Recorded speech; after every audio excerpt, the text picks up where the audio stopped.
Mga Batang Maynila, kilalanin po natin ang ating mga kasama mula sa Your Mess Choice. Yes!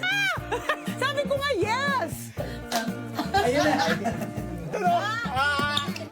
Yun ang naging simula ng laban niya at ng labang ko. Pero kay Mayor, iba. Iba yung pagiging tatay niya sa lungsod ng Maynila. Ano ako, namawis ako. Doon pumapasok yung vote ni Yorme. Lahat tayo dito pantay-pantay. Ba't ka sumama kay Yorme? Hindi niya ako iniwan. Kayo nagkikwento eh. Sinubukan niya. Kung ako ay sa kanya, right there and then, tinaas ko kamay niya. Ibang klase yung mayor natin, sobrang hands-on. Si Yorme, walang tinitignan sa tinititigan. Bilang ama ng syudad, meron kang agad-agad na iniisip. May bisyon, di ba? Kaya steady lang kayo dyan sa Gedli para sa kwentuhang may kwenta. Tuwing Biyernes ng gabi sa kwentuhang Derechahan with Your Mess Choice. Together, we will make Manila great again. Manila, God first.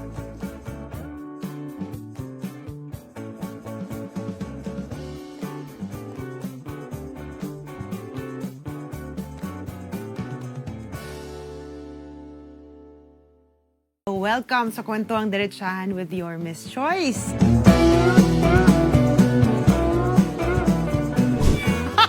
Natatakot ako, masakit eh.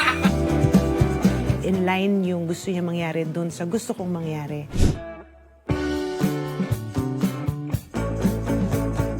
Namulat ang aking puso. Nandito ako to make Manila great again.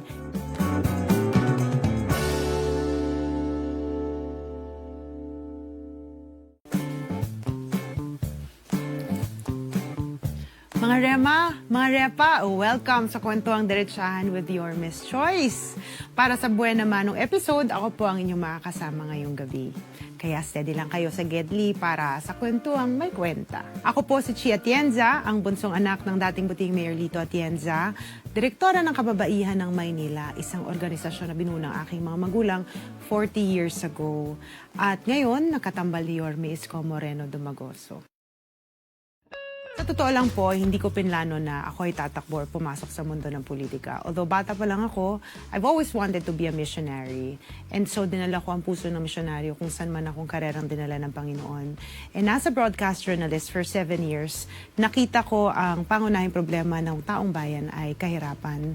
And livelihood for me is the best way to actually alleviate yung mga problema na nangyayari ngayon sa ating lipunan. And nung ako ay na-offeran na tumakbo kasama ni Yorme Isko Moreno Dumagoso at sinabi nga niya sa akin na maaari akong humiling ng isang bagay na para sa akin ay malapit sa aking puso. Noong sinabi ko sa kanya na importante para sa akin ang isulong livelihood para sa bawat Manilenyo at sinabi niyang susuportahan niya yan, doon ko naisip na kakayanin ko ang laban ko at tatakbo ako bilang vice-alkalde niya. Although if I was asked by another person to actually run with him or her, siguro hindi ako papayag because it was really never in my plan to do this. But given na dahil si Yorme ang nagtanong sa akin and in line yung gusto niya mangyari doon sa gusto kong mangyari, kaya po ako pumasok dito sa mundo ng politika. Ang naalala ko nung panahon ng pandemya kay Yorme was during that time I had a morning show called Bagong Pilipinas. And meron akong isang inspiring segment called The Good One. And during that time, maugong ang kanyang pangalan dahil ang dami niya nagawa during the pandemic. So, kinuha ko siya as my guest. And surprisingly, nung pumayag siya na gawin ko siyang guest ng aking programa, nakita ko na nandun siya sa loob ng City Hall at hindi siya umuwi ng 3 buwan. So nakita ko yung hirap, pinakita niya sa akin kung saan siya natutulog, pinakita niya sa akin yung daily routine niya.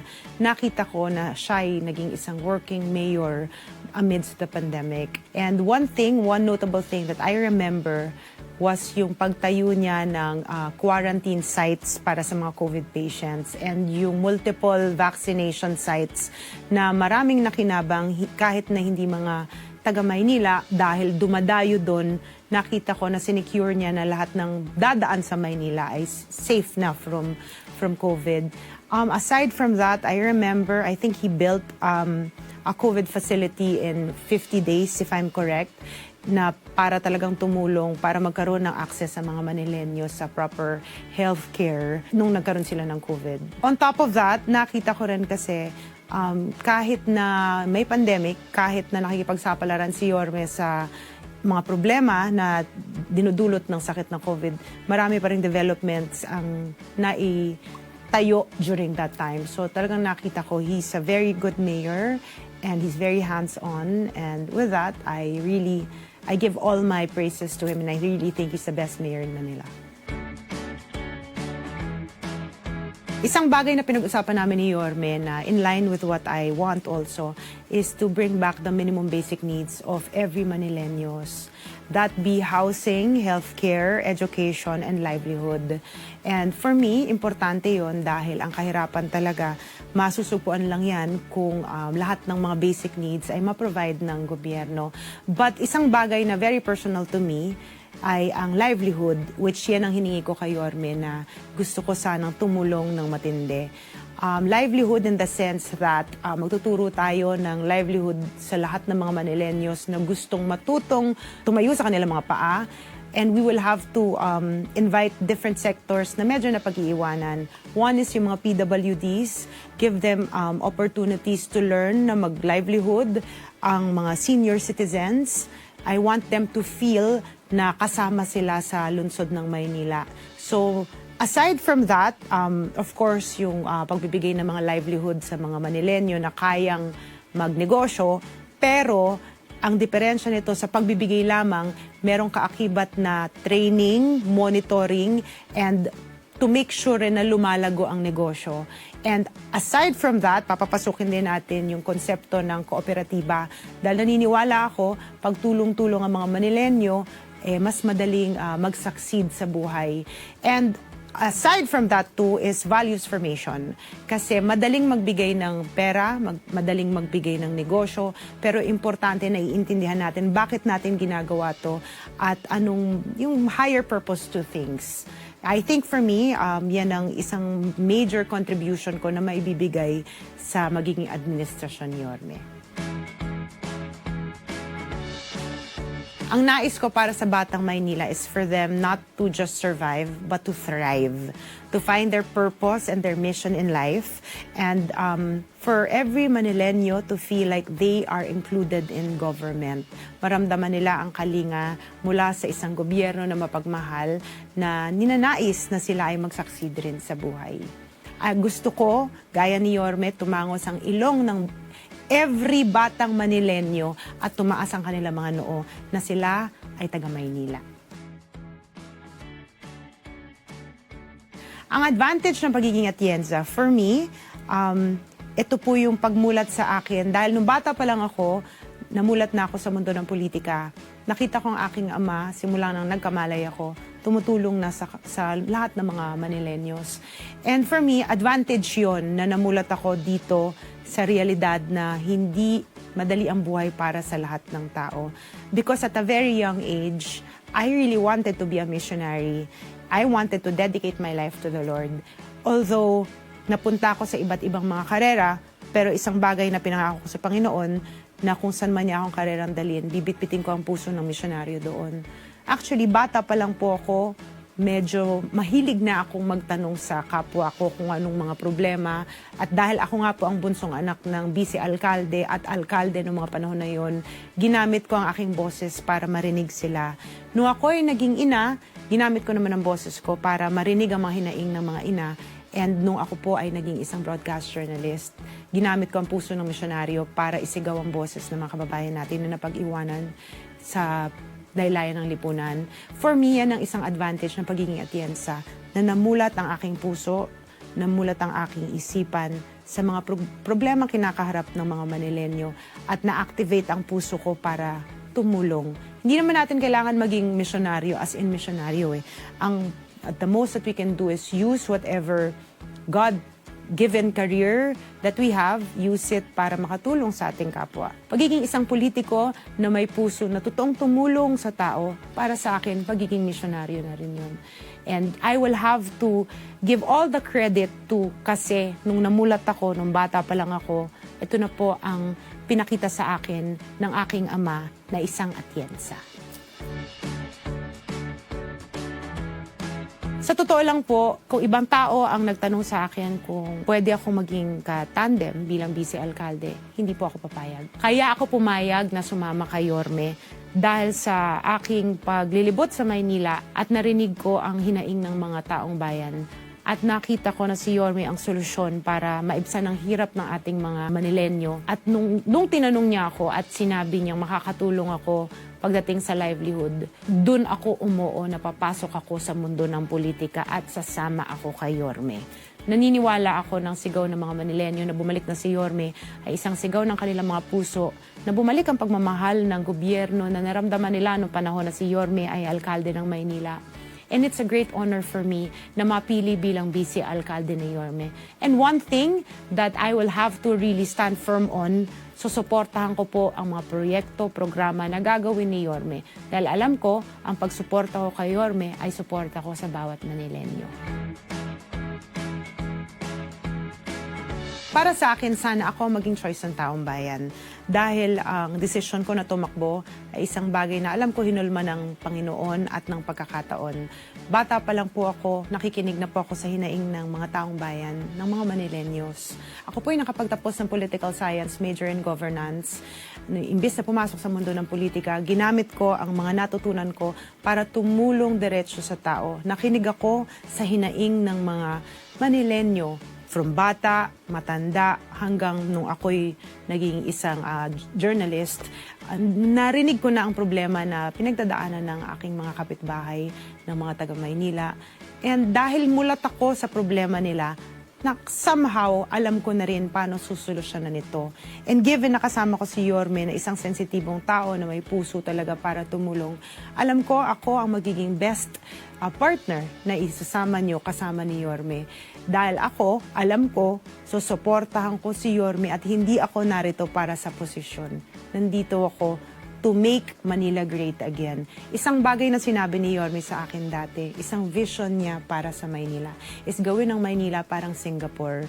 And given na yan din ang wish ko, yan din ang vision ko, makakaasa ang mga Manilenyo na susuporta ako at kahit kailanman, yung loyalty ko will be to the Manilenyos, to the projects, to the programs na gagawin ni Yorme na alam ko makakabuti sa bawat isa sa inyo. Ang trabaho ng vice alkalde ay maging presiding officer, maging ina ng konseho, gumawa ng mga batas, polisiya, resolusyon na dapat angkop sa pangangailangan ng mga taong bayan. Para sa akin, mulat ako sa problema kinakaharap ng mga Manilenyo. Dahil bata pa lang po ako, nakikinig na po ako sa hinaing nila hanggang no ako'y naging ina, hanggang ako ay naging broadcast journalist. Naniniwala ako dahil nakita ko mula sa aking ama nung siya'y naging vice mayor ng 2 termino kung paano niya na-unite ang city council na magkaroon ng isang vision na nag-synergize sila para gumawa ng mga makabuluhang proyekto through Buhayin ng Maynila program. Alam ko, nakita ko ang mga paghihirap na pinagdaanan niya at nakita ko rin kung paano niya yun inayos. You know, madali kasing magkaroon ng posisyon ng isang vice-alkalde. Pero para malaman mo yung masalimuot na paraan para maayos ang mga problema na minsan kailangan mong isipin ng matagalan kung paano mo gagawan yun ng solusyon, yun ang nakita ko sa aking ama. And another thing, yung mga moments na kinailangan niyang gumawa ng mga desisyon na medyo crucial, nakita ko rin kung paano niya ginawa yun. So ang akin, hinulma ko ng aking ama para ipagpatuloy ang laban niya dito sa Maynila bilang isang vice-alkalde at tinrain niya ako maging isang magaling na vice-alkalde. Dahil masasabi ko, isa ang aking ama sa naging isa sa pinakamagaling na vice-alkalde ng Maynila. Nakita ko rin kung paano gumawa ng desisyon na may integridad na makabuti sa taong bayan. Alam ko, ako ang magandang choice rin para maging vice mayor dahil I'm a mission-centered person. Pag may ginagawa ko, nilalagyan ko ng mission ang aking sarili kung bakit ko to kailangan gawin. Pinalalalim ko kung ano man ang kailangan kong tapusin. And laging hindi ko iniisip ang sarili ko pagdating sa mga desisyon. Para sa akin, ang lagi kong i-consider ay ang mga taong bayan, mga Manilenyos, ang mga sektor na aking tinayuan kahit wala pa po akong naging posisyon, ang senior citizens, ang PWDs, ang LGBTQ+, ang mga Muslim community, makakaasa kayo.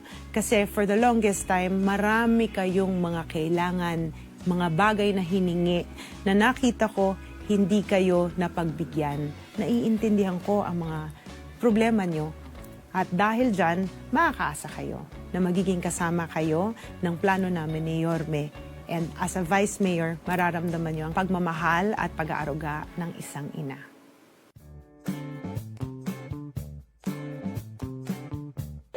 Yes!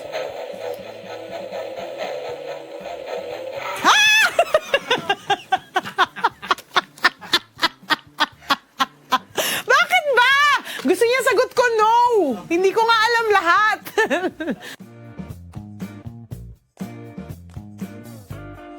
Yes.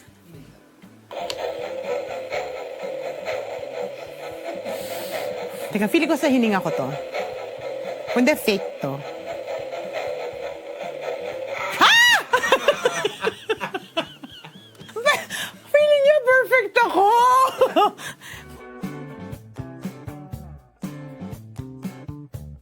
No!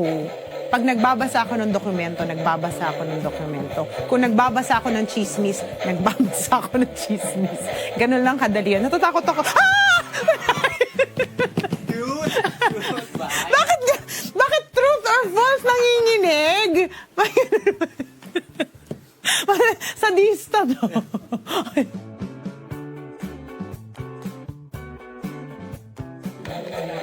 Parang hindi ako yan. Parang si Yorme yan. Mahilig, bakit ngayon ka, Kasi pag kumanta ako, alam ko yung lyrics eh. Ah! Ang sakit!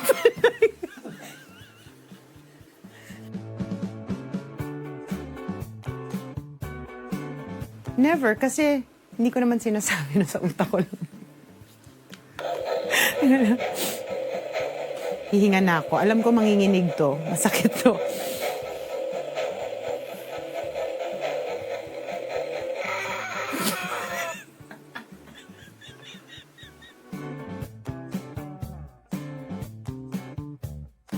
No, kasi hindi naman ako nag-try matuto ng bagong wika. English, Tagalog lang tayo.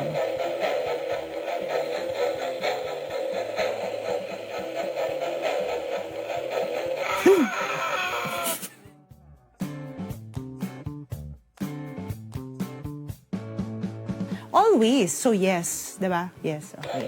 Yes. Bakit ka naman mag-upload ng maraming selfies? Siyempre, pili ka ng pinakamaganda.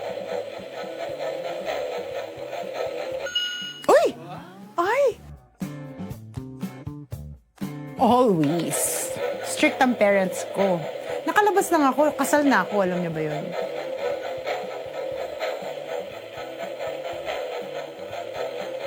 Uy! Always. Madaldal po ako, bata pa lang ako.